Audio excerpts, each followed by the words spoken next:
गरीब मछुआरा और जल परी का प्रेम। इसी समुद्र की बहुत गहराई में एक बहुत बड़ी गुफा बनी हुई थी। उस गुफा के अंदर एक जल परी नीलिमा और एक मोहन नाम का मछुआरा आपस में बातें कर रहे थे।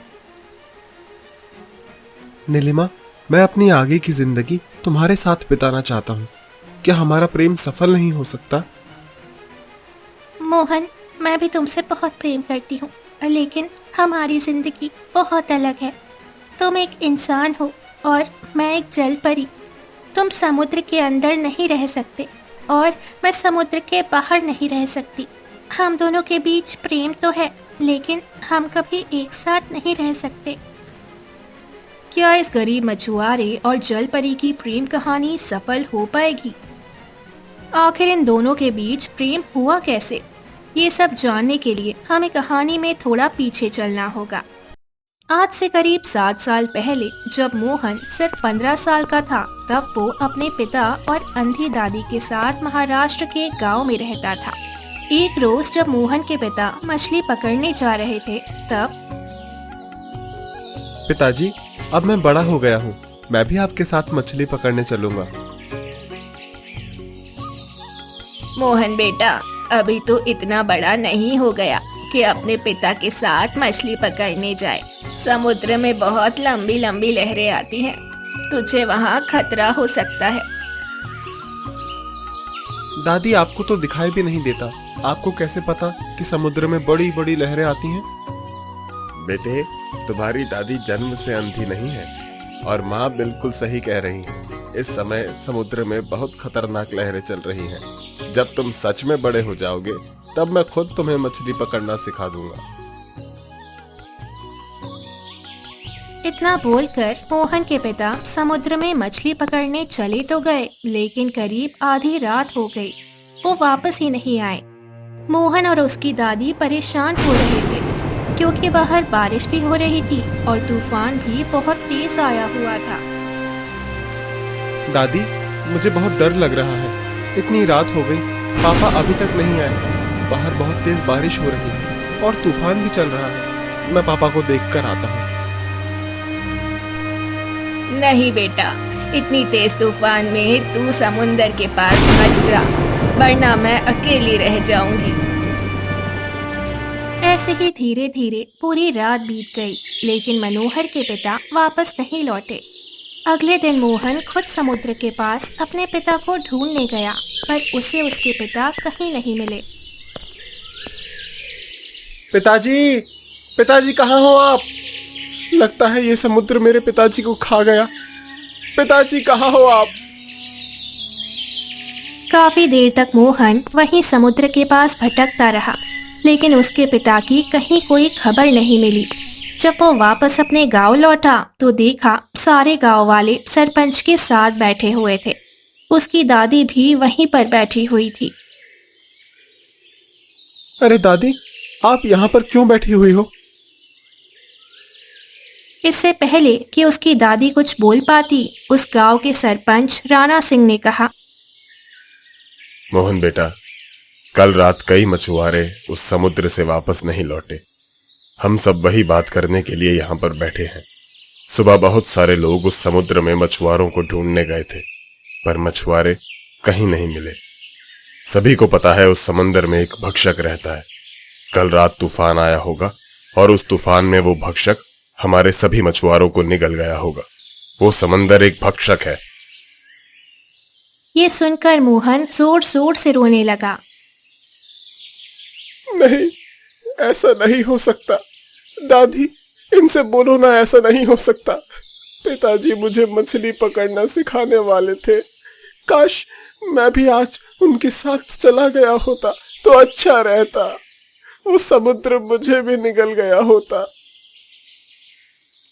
नहीं बेटा, मेरा इस दुनिया में अब तेरे अलावा कोई नहीं बचा। अगर तू भी चला जाता तो मेरा इस दुनिया में क्या होता? सरपंच जी, अब इस गांव के मछुआरों का क्या होगा? वो समंदर आखिर कब तक लोगों को निगलता रहेगा? इसके लिए आप कुछ करते क्यों नहीं? उस समुद्र के अंदर कोई बहुत बुरी शक्ति है। इसमें मैं क्या कर सकता हूँ गांव वालों? और अम्मा, आप मोहन को लेकर घर जाओ।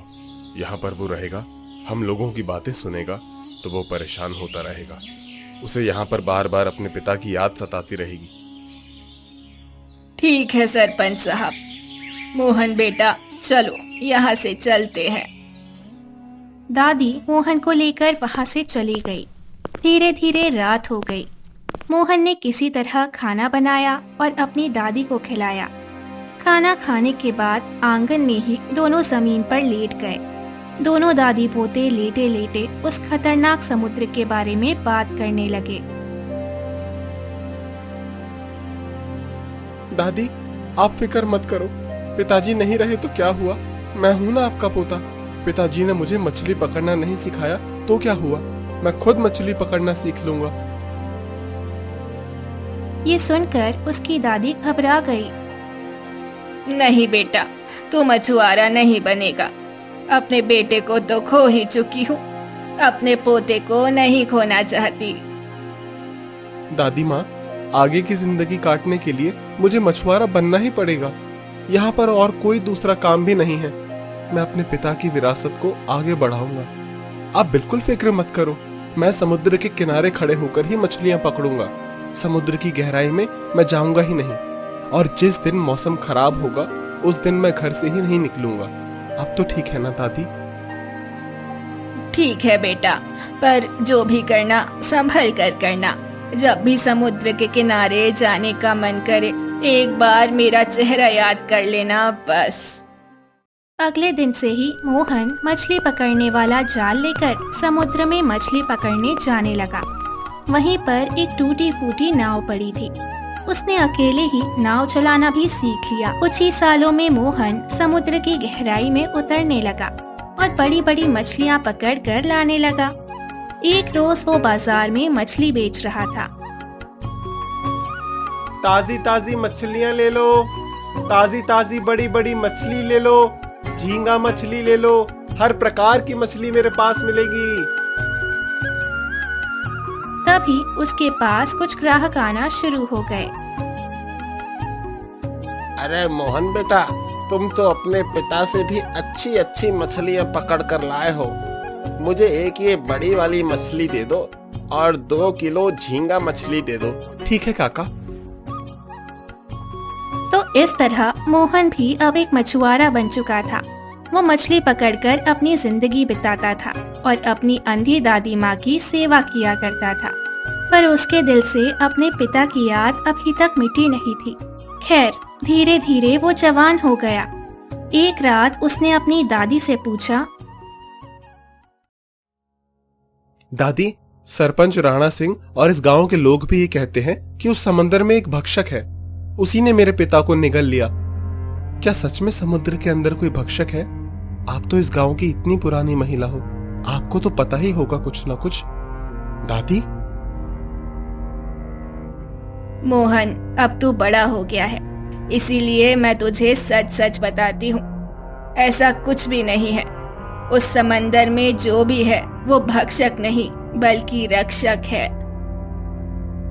अगर समंदर के अंदर रक्षक रहता है तो वो भक्षक कैसे बन गया? बेटा, मैं तुझे जो बताने वाली हूँ ये बात किसी को ना बताना। खास तौर पर सरपंच राणा को तो ये बात बिल्कुल नहीं पता चलनी चाहिए, क्योंकि मुझे तो उस पर ही शक है। उस समंदर के अंदर एक जलपरी रहती थी। लोगों का कहना था कि इंसानों ने उसके साथ धोखा किया था। इससे ज्यादा मुझे कुछ नहीं पता, क्योंकि उस जलपरी को आज तक किसी ने नहीं देखा। खैर, मोहन उस वक्त तो कुछ नहीं बोला, लेकिन अब उसने ठान लिया था। मैं उस जलपरी को ढूंढ निकालूंगा और अपने पिता का बदला लूंगा। क्या सोच रहा है बेटा? सो जा चुपचाप। ज्यादा उस घटना के बारे में मत सोच। जो बीत गया वो बीत गया। खैर, मोहन सो गया, लेकिन उसे ये नहीं पता था कि अगली रात उसकी पहली मुलाकात उस जलपरी से होने वाली है और वहीं से शुरू होगा सफर दुश्मनी से प्रेम तक। अगली सुबह मोहन जल्दी उठ गया। दादी माँ, मैं मछली पकड़ने जा रहा हूँ। ठीक है बेटा। मोहन समुद्र गया, टूटी फूटी नाव उठाई और समुद्र के बीचों बीच जाकर कुछ मछलियाँ पकड़ लाया। उसके बाद बाजार में जाकर सारी मछलियाँ उसने बेच दी। लेकिन शाम होते ही एक बार फिर से उसने जाल उठा लिया। बेटा, शाम को कहाँ जा रहा है? दादी, शाम को मछलियाँ समुद्र के किनारे आती हैं। इस समय मुझे रंग बिरंगी बड़ी बड़ी एक से एक मछलियाँ मिल जाएंगी जो बाजार में बहुत महंगी बिकेंगी। बस वही पकड़ने जा रहा हूँ। आप फिक्र मत करो, मौसम भी कितना साफ है, डरने वाली कोई बात नहीं। ठीक है बेटा, लेकिन अंधेरा होने से पहले आ जाना, तब तक मैं खाना बना रही हूँ। ठीक है दादी। इतना बोलकर मोहन समुद्र के पास पहुंच गया। वो बस अंधेरा होने का इंतजार कर रहा था। मैंने पता किया है कि वो जितनी भी जलपरियां होती हैं, वो रात के समय ही समुद्र के बीचों बीच मिलती हैं। बस जल्दी से अंधेरा हो जाए, फिर मैं समुद्र के अंदर जाऊं और उस जलपरी से मिलूं। उस जलपरी से मुझे अपने पिता का बदला लेना है। जब से उसकी दादी ने उसे जलपरी के बारे में बताया था, तब से उसे बस यही लगने लगा था कि उसके पिता को उस जलपरी ने ही निगल लिया है। इसीलिए उसके दिल में उस जलपरी के लिए नफरत भर चुकी थी। खैर, जैसे ही अंधेरा हुआ, मोहन अपनी टूटी फूटी नाव लेकर समुद्र के बीचों बीच पहुंच गया। लेकिन तभी अचानक आसमान में बादल काले हो गए। जोर जोर से बिजली कड़कने लगी। बहुत तेज समुद्री तूफान आ गया। उसकी नाव डगमग डगमग करने लगी। लगता है कुछ ऐसा ही उस रात मेरे पिता के साथ भी हुआ होगा। हे भगवान, अगर मुझे कुछ हो गया तो मेरी दादी माँ का क्या होगा?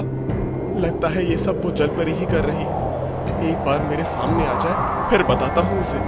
बचाओ! मोहन की नाव पहले से टूटी हुई थी। ऊपर से समुद्री तूफान और भी तेज होता जा रहा था। दूर दूर तक उसे कोई नहीं दिखाई दे रहा था। वो दृश्य इतना खतरनाक था कि कोई भी डर जाए।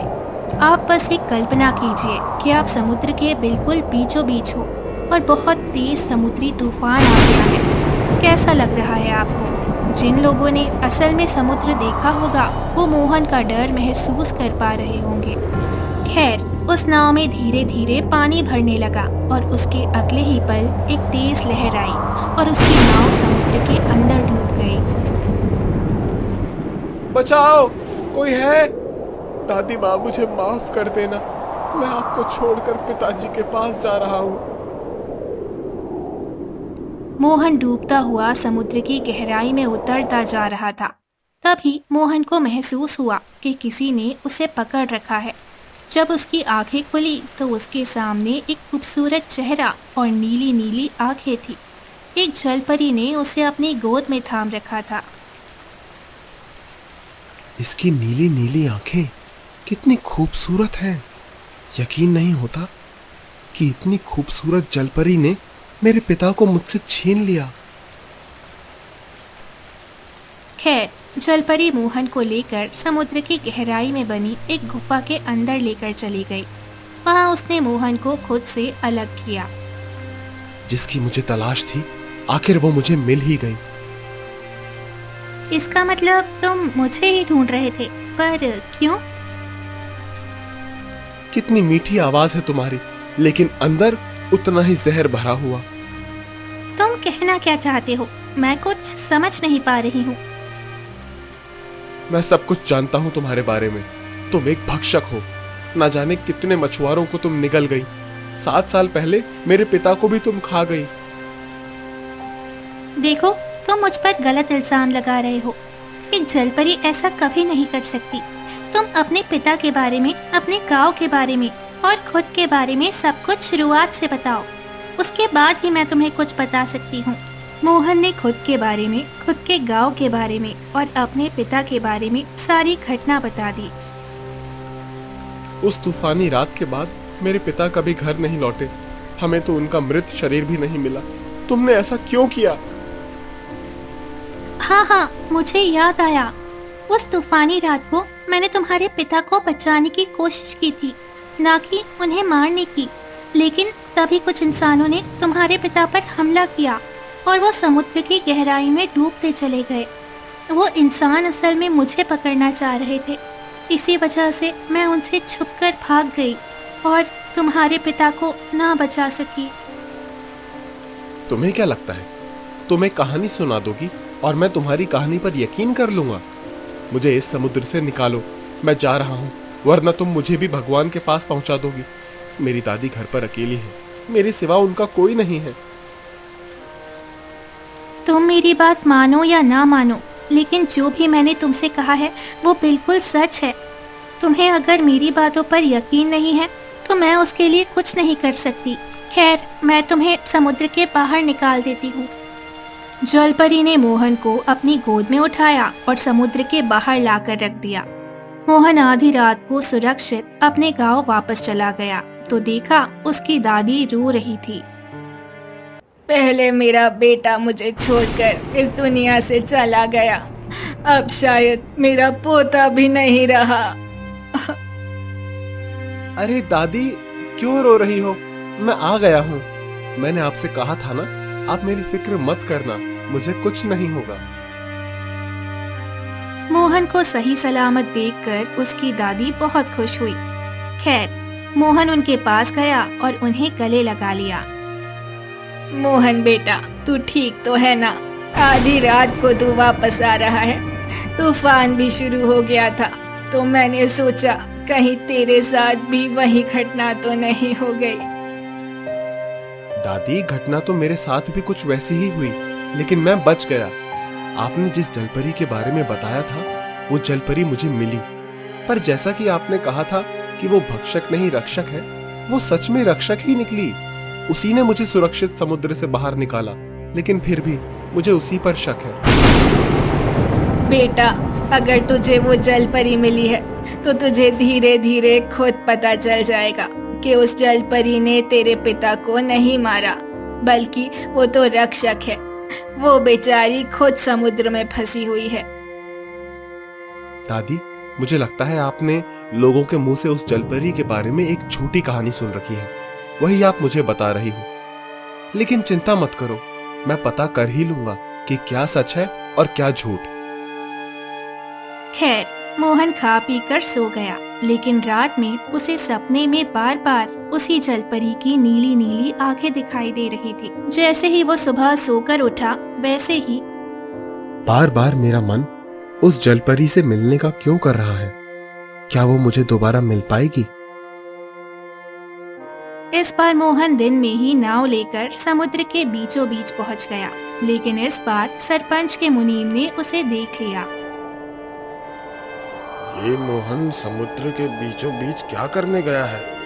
क्या इसे अपनी जान की बिल्कुल परवाह नहीं? वही मोहन समुद्र के बीचों बीच जलपरी का इंतजार कर रहा था। कहाँ हो तुम? मैं तुमसे मिलने आया हूँ। मुझे तुमसे और भी बातें करनी है। मैं सब कुछ सच जानना चाहता हूँ। तभी जलपरी समुद्र के अंदर से बाहर आई और मोहन को अपनी गोद में लेकर समुद्र की गहराइयों में चली गई। सरपंच का मुनीम ये सब देखकर हैरान हो गया। इसी जलपरी के कब्जे में मोहन खुद हो गया। जरूर मोहन समुद्र के रहस्य से जुड़ा हुआ है। मुझे इस बारे में सरपंच जी को बताना होगा। मुनीम वहाँ से भाग गया। वहीं समुद्र के अंदर जलपरी और मोहन आपस में बातें करने लगे। जलपरी, मेरा नाम मोहन है। रात में मैं जैसे ही सोया, रात भर मुझे तुम्हारे ही सपने आते रहे। मेरी दादी ने भी तुम्हारे बारे में बताया कि तुम भक्षक नहीं रक्षक हो, लेकिन मुझे अभी भी पूरी तरह से यकीन नहीं। मोहन, मेरा नाम नीलिमा है और मैं चाहती हूँ तुम्हें पूरी सच्चाई पता चल जाए, ताकि जिस किसी का भी हाथ है इन सब के पीछे, तुम उनसे बदला ले सको। खैर, थोड़ी देर बाद जलपरी से बातें करने के बाद मोहन को जलपरी ने समुद्र से बाहर निकाला और वो अपने गांव की तरफ मछली पकड़ के वापस आने लगा। तभी अचानक उसे सरपंच की हवेली से कुछ आवाजें आने लगी। ये तुम क्या कह रहे हो मुनीम? मोहन उस जलपरी से बात कर रहा था। राणा साहब मेरे और जलपरी के बारे में कैसे जान गए? पता लगाना होगा। मोहन सरपंच की हवेली की दीवार में कान लगाकर उनकी बातें सुनने लगा। दीवार के दूसरी तरफ सरपंच और मुनीम आपस में बातें कर रहे थे। राणा साहब, मैं बिल्कुल सही कह रहा हूँ। मैं अपनी आंखों से देख के आ रहा हूँ। मोहन जैसे ही समुद्र के बीचों बीच पहुंचा, तुरंत वो जलपरी आई और मोहन को लेकर समुद्र के अंदर चली गई। मैं कितने सालों से कोशिश कर रहा हूँ कि उस जलपरी को पकड़ लूं, पर आज तक वो मेरे हाथ नहीं आई। कुछ सालों पहले मोहन का बाप उस जलपरी के बारे में जान गया था। हमने उसे कितना पूछने की कोशिश की, लेकिन उसने कुछ नहीं बताया। फिर जैसे ही हमने उसे मारने की कोशिश की, वो जलपरी बीच में उसे बचाने आ गई।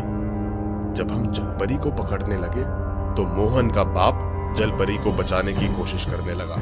इसलिए हमने मोहन के बाप को ऊपर पहुंचा दिया, लेकिन फिर भी वो जलपरी हमारे हाथ न लगी। सरपंच की बात सुनकर मोहन के पैरों तले जमीन खिसक गई। इसका मतलब वो जलपरी सही कह रही थी। उस रात जलपरी मेरे पिता को बचाने की कोशिश कर रही थी और मेरे पिता को इन्हीं लोगों ने मारा था। मेरी दादी भी जो कहानी बता रही थी, सच ही बता रही थी। मैं इस राणा को नहीं छोड़ूंगा। उस दिन के बाद मोहन हर रोज रात में समुद्र की गहराई में जाता, उस जलपरी से मिलता और घंटों उससे बातें करता रहता। धीरे धीरे उन दोनों के बीच प्रेम पनपने लगा। फिर एक रात, मैं अपनी आगे की जिंदगी तुम्हारे साथ बिताना चाहता हूँ। क्या हमारा प्रेम सफल नहीं हो सकता? मोहन, मैं तुमसे बहुत प्रेम करती हूँ, लेकिन हमारी जिंदगी बहुत अलग है। तुम एक इंसान हो और मैं एक जलपरी। तुम समुद्र के अंदर नहीं रह सकते और मैं समुद्र के बाहर नहीं रह सकती। हम दोनों के बीच प्रेम तो है, लेकिन हम कभी एक साथ नहीं रह सकते। लेकिन क्यों नहीं रह सकते हम दोनों एक साथ? तुम तो जलपरी हो ना, तुम्हारे अंदर शक्तियां होंगी। तुम जलपरी का रूप बदलकर इंसानों का रूप ले लो, फिर हम दोनों अपनी अलग दुनिया बसाएंगे। ये गांव छोड़कर ही चले जाएंगे, अपनी दादी को लेकर। मोहन, मैंने तुम्हारे बारे में तो सब कुछ जान लिया। अब मैं तुम्हें अपने बारे में बताती हूँ। दरअसल मैं भी एक मछुआरन की बेटी हूँ। मैं और मेरे पिता यहीं समुद्र के किनारे रहते थे। जब भी पिताजी मछली पकड़ने आते थे, मैं भी उनके साथ चली आती थी। एक रोज जब मेरे पिता मछली पकड़ने समुद्र के अंदर जाने लगे, तब नीलिमा बेटी, आज मुझे समुद्र की गहराई में जाना होगा। यहाँ आसपास तो मछलियाँ हैं ही नहीं, और अगर मछलियाँ नहीं पकड़ी तो हमारी जिंदगी कैसे कटेगी? तुम यहीं रहना, मैं बस थोड़ी देर में आया। नहीं पापा, मैं भी आपके साथ चलूंगी। नहीं बेटी, वहाँ तुम्हें खतरा हो सकता है। तुम बस यहीं रुको, मैं बस थोड़ी देर में आया। मोहन, उस वक्त मैं बहुत छोटी थी और बचपन से ही मेरी आंखें नीली थी। पापा मुझे छोड़कर समुद्र के अंदर चले गए और मैं वहीं खड़ी होकर रोने लगी। प्रकृति ने मुझे पता नहीं क्यों बचपन से ऐसा बनाया था कि जैसे ही मैं रोने लगती थी और मेरे आंसू निकलने लगते थे, तो वो आंसू ज़मीन पर पड़ते ही मोती बन जाते थे। पापा के सामने मैं कभी रोई ही नहीं, इसीलिए उन्हें इस बारे में कभी पता ही नहीं चला। मुझे भी ये नहीं पता था कि मोती इतने कीमती होते हैं, क्योंकि मैं उस वक्त बहुत छोटी थी। मुझे लगता था कि मेरे अंदर कोई बीमारी है, जिस वजह से मेरे आंसू ज़मीन पर गिरते ही गोल गोल सफ़ेद पत्थर बन जाते हैं। उसके बाद क्या हुआ नीलिमा? पापा के जाते ही मैं जोर जोर से रोने लगी और मेरी आंखों से आंसू गिरने लगे। जैसे ही आंसू जमीन पर गिरे, वैसे ही वो सब मोती बन गए। तभी वहाँ तुम्हारे गांव के सरपंच का बाप अपने बेटे राणा के साथ आया। उन दोनों ने ये सब देख लिया। उस लड़की के आंसू जमीन में गिरते ही मोती बनते जा रहे हैं, चलो बटोर लेते हैं। अरे हाँ राणा बेटा, ये लड़की साधारण नहीं है, चलो चलते हैं इसके पास। वो दोनों बाप बेटे मेरे पास आए और जमीन में जितने भी मोती पड़े थे सब उन्होंने उठा लिए। तभी उसके बाप ने कहा, अरे बेटी, तुम रो क्यों रही हो? चलो हमारे साथ हमारे घर चलो, हम तुम्हें बहुत अच्छा अच्छा खाने को देंगे। नहीं, मैं आपके साथ नहीं जाऊंगी। मेरे पापा मछली पकड़ने गए हैं, इसीलिए मैं रो रही हूँ। बाबा इस लड़की को उठा ले चलते हैं, फिर ये जब भी रोएगी इसके आंसू मोती बन जाएंगे और हम खूब धनवान बन जाएंगे। जब भी धन की कमी होगी मैं इसे 4-5 थप्पड़ मार दूंगा और तुरंत इसके आंसू मोती बन जाएंगे। बेटा तू तो मुझसे भी समझदार निकला। चल बेटी हमारे साथ चल, वरना तुझे समंदर में फेंक देंगे। नहीं, आप लोग लालची हो, मैं आप दोनों के साथ नहीं जाऊंगी। अरे जाएगी कैसे नहीं, प्यार से नहीं तो जबरदस्ती से ही सही। उसका बाप जबरदस्ती मुझे वहां से पकड़कर ले जाने लगा। मैं खुद को उससे छुड़ाने की कोशिश करती रही, लेकिन छुड़ा नहीं पाई। इसीलिए मैंने उसके हाथ में काट लिया और समुद्र की तरफ भागने लगी। भागते भागते मैं समुद्र में डूबने लगी। वो दोनों बाप बेटे नाव लेकर समुद्र में आ गए। जब मेरे पापा ने मुझे बचाने की कोशिश की तो उन दोनों ने मेरे पापा को समुद्र के अंदर ही डुबोकर मार डाला। अब तो तेरा बाप भी मर गया, अब तो तुझे मेरे साथ चलना ही पड़ेगा। उसके बाप ने मुझे नाव में बिठा लिया था। जब मेरे पापा ही नहीं रहे तो मैं जीकर क्या करती। यही सोचकर मैं भी समुद्र में कूद गई। अचानक समुद्र की लहरें तेज हो गई, आसमान में बादल काले होने लगे। मैं समुद्र की गहराई में डूबती चली जा रही थी। भयंकर तूफान से डरकर दोनों बाप बेटे वहां से भाग गए। इससे पहले कि समुद्र में डूबकर मैं भी भगवान के पास पहुंच जाती, तभी वहां पर एक लाल परी आ गई। बेटी, तुम्हें कुछ नहीं होगा, तुम एक अद्भुत कन्या हो। तुम आज के बाद इस समुद्र की रक्षक बनोगी और लोगों की जान बचाओगी। तुम इसी वक्त जल परी बन जाओगी, लेकिन कभी भी किसी के मोह में मत पड़ना। धीरे धीरे तुम बड़ी हो जाओगी और बड़ी होने के बाद अगर तुम किसी के प्रेम में फंस गई तो तुम हमेशा के लिए समुद्र से बंध जाओगी। अब ये समुद्र ही तुम्हारा जीवन है। समुद्र के बाहर जाते ही तुम भी ये दुनिया छोड़कर चली जाओगी। उस दिन के बाद मैं जल परी बन गई। कोई भी मछुआरा समुद्री तूफान में डूबने लगता है तो मैं उसे बचा लेती हूँ, लेकिन मुझे अफसोस है कि मैं तुम्हारे पिता को नहीं बचा पाई, क्योंकि बीच में वही सरपंच का बेटा राणा आ गया था। नीलिमा, तुम्हारी कहानी तो मुझसे भी ज्यादा दर्द भरी है। तुमने भी अपने पिता को खो दिया और मैंने भी। और जिस राणा की तुम बात कर रही हो वो अब हमारे गांव का सरपंच बन चुका है। उस रात उसने ही मेरे पिता को भगवान के पास पहुंचाया था। मोहन, मुझे पता है कि हमारी प्रेम कहानी अधूरी रह जाएगी, लेकिन तुम अपने पिता का बदला जरूर ले लेना। अगर तुमने उस राणा से अपने पिता का बदला ले लिया तो मैं सोचूंगी कि मैंने अपने पिता का भी बदला ले लिया। चिंता मत करो नीलिमा, उस राणा से तो मैं आज ही जाकर बदला लूंगा। मोहन गुस्से में सीधा सरपंच राणा सिंह की हवेली पहुंचा, लेकिन वहां पहुंचकर उसने देखा कि उन लोगों ने उसकी दादी को कैद कर रखा था। ये देखकर मोहन की हालत खराब हो गई। मुझे पता चल चुका है कि तेरी वजह से ही मेरे पिता ये दुनिया छोड़कर चले गए। मेरी दादी को छोड़ दे। मोहन, ये लोग बड़े खतरनाक हैं। तू मेरी परवाह मत करना, इस राणा को छोड़ना मत। चुप कर बुढ़िया। मोहन, तू यही सोच रहा होगा ना कि मैंने तेरी दादी को क्यों अगवा किया। हमें पता चल चुका है कि तू उस समुद्र की जल परी से मिलता रहता है, और मुझे ये भी पता चल चुका है कि तुम दोनों में प्रेम पनपने लगा है। लेकिन एक इंसान और जल परी की प्रेम कहानी कभी पूरी नहीं हो सकती। इसलिए तू उस जल परी को लाकर मेरे हवाले कर दे, वरना मैं तेरी दादी को नहीं छोड़ूंगा। तू जैसे ही उस जलपरी को हमारे हवाले करेगा, हम उसे हर रोज मारेंगे, जिससे वो रोने लगेगी। उसके रोते ही उसके आंसू मोती में बदल जाएंगे। फिर उसमें से कुछ मोती हम तुम्हें भी दे देंगे, चिंता मत करो। मेरी नीलिमा के मोतियों की कीमत तुम जैसे लोग कभी नहीं समझ सकते। मैंने कहा मेरी दादी को छोड़ दे, मैं जल परी को तुम्हारे हवाले नहीं करूंगा। तो ठीक है, मुनीम जी इसकी दादी को भी इसके बाप के पास पहुंचा दो। अब मोहन के पास कोई दूसरा रास्ता नहीं बचा। नहीं नहीं, मेरी दादी को कुछ मत करना, मैं किसी तरह उस जल परी को ले आऊंगा। मोहन भागकर जलपरी के पास गया और उसे सारी बात बताई। तुम उस राणा सिंह और अपनी दादी को लेकर यहाँ आओ। मोहन भागता हुआ फिर से सरपंच की हवेली पहुंचा। आप मेरे साथ समुद्र के पास चलिए, वहीं पर उस जल परी को मैं आपके हवाले कर दूंगा। वो यहाँ पर नहीं आ सकती। ठीक है, लेकिन अगर वहां पर तूने कोई चालाकी करने की कोशिश की तो मैं तेरी दादी को वहीं समुद्र में फेंक दूंगा।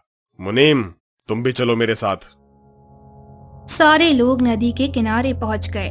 मोहन जल परी को पुकारने लगा। नीलिमा, देखो मैं सबको लेकर आ गया हूँ।